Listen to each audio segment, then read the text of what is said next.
പുറത്തു ചാടും.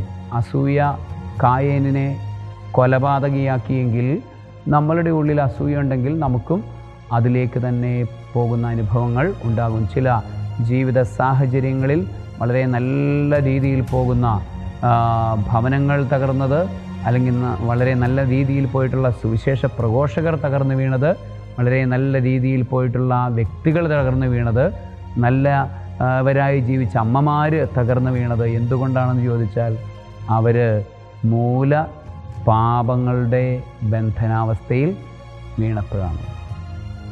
മനുഷ്യൻ്റെ വീഴ്ച അത് മൂല പാപങ്ങളുമായി ബന്ധപ്പെട്ടതാണ്. അതുകൊണ്ട് തന്നെ അതിനെ ശുദ്ധീകരിച്ച് പഠിച്ചവന് മാത്രമേ അത്തരത്തിലുള്ള മരുഭൂമി അനുഭവങ്ങളിലൂടെ കടന്നു പോകുമ്പോൾ ശുദ്ധീകരണം ചെയ്ത് തങ്ങളെ തന്നെ ശുദ്ധീകരണം ചെയ്ത് നവീകരണത്തിലേക്ക് വരാനായിട്ട് സാധിക്കത്തുള്ളൂ.